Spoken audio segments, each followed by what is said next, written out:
Welcome to success ગુરુ. ધોરણ 10 વિષય વિજ્ઞાન. આજે આપણે જોશું અસાઇનમેન્ટના પ્રકરણ 9ના વિકલ્પો. તો ચાલો શરૂ કરીએ.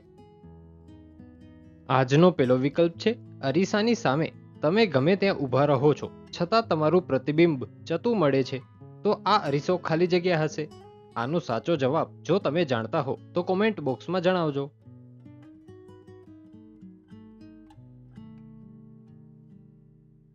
આનો સાચો જવાબ છે એ.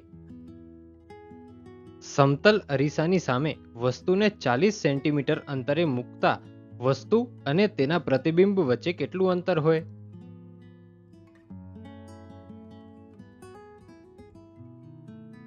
આનો સાચો જવાબ છે બી. પ્રકાશની શૂન્યાવકાશમાં ઝડપ આશરે કેટલી છે?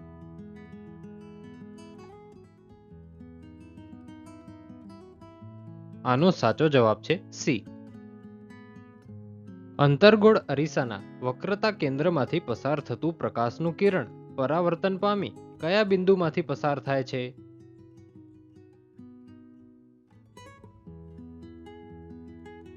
આનો સાચો જવાબ છે બી.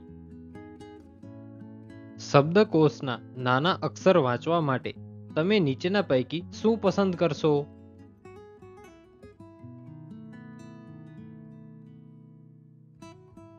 આનો સાચો જવાબ છે ડી. નીચેના દ્રવ્યો પૈકી લેન્સ બનાવવા માટે કયા દ્રવ્યોનો ઉપયોગ થઈ શકે નહીં?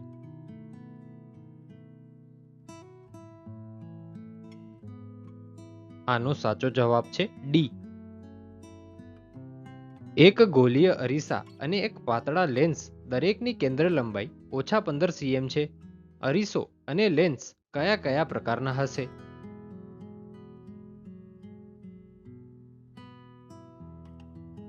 આનો સાચો જવાબ છે એ. Thanks for watching. આવા જ એજ્યુકેશનલ કોન્ટેન્ટ માટે સબસ્ક્રાઇબ કરો સક્સેસ ગુરુને.